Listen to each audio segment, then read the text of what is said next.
Hello and welcome to Indulge Gadgets. I'm Tushar Kanwar and I'll be unboxing and reviewing the hottest gadgets every week.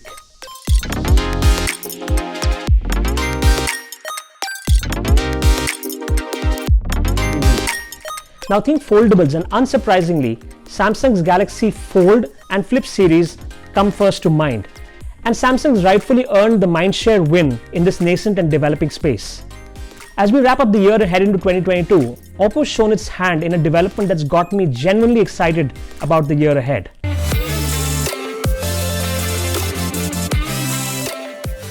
This is the Oppo Find N.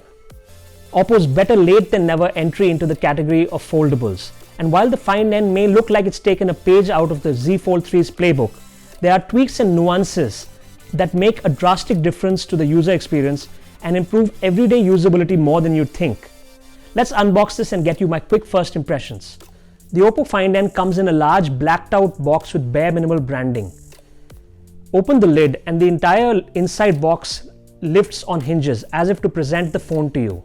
As you remove the top tray, you'll see the 33-watt charging brick in its own black sleeve, documentation beside it, and the USB Type-C charging cable under the documentation.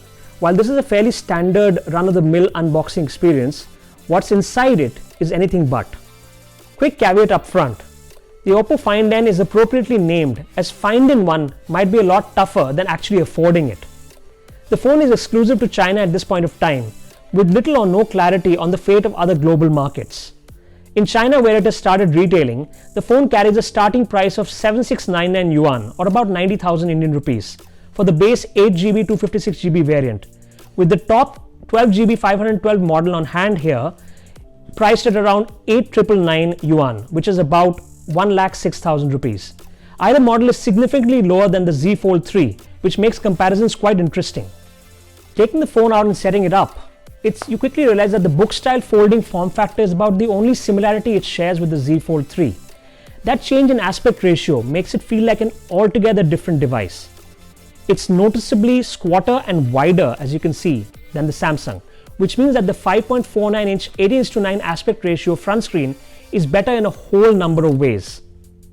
Typing on this is a lot less cramped. It's a better viewfinder for videos and selfies, and normal hands can reach the top corners of the screen without adjusting the grip. It's almost as if you're using a standard smartphone, just one that happens to be unusually thick. That thickness, almost akin to two iPhone minis stacked on top of each other, contributes to that heavy 275-gram weight. Turn it around and the camera setup looks a lot like the Find X series we've seen, with the triple camera setup sitting atop a camera island. That purplish finish is quite appealing as it reflects the light, but the glossy finish is a fingerprint magnet. There are a total of 5 cameras, including a triple rear camera setup and 2 selfie cameras, one on the cover display and one on the inner screen. The metal edges feel quite sturdy, and there's a side-mounted fingerprint scanner that you can unlock when it's open or shut. Open it up and there's a refinement in the hinge operation not unlike what we've seen on the Z Fold series. No wobble, no extra give, just a very precise operation that can hold the screen at various angles. Now open it up completely and the first thing you notice is an absolute lack of that distinctive crease we've seen on foldables thus far. And that comes down to the flexion hinge that holds the two halves of the glass to sit together flush against each other.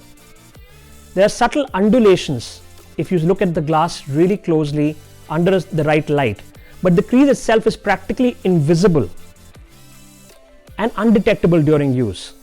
There's none of that gap when it's closed, and that's because the Find N's hinge has a small teardrop shaped cavity into which the screen tucks in for a less defined fold than the Galaxy Z Fold 3's design. Now while the outside panel is great to get most quick jobs done, it's the inside panel that's the real star here.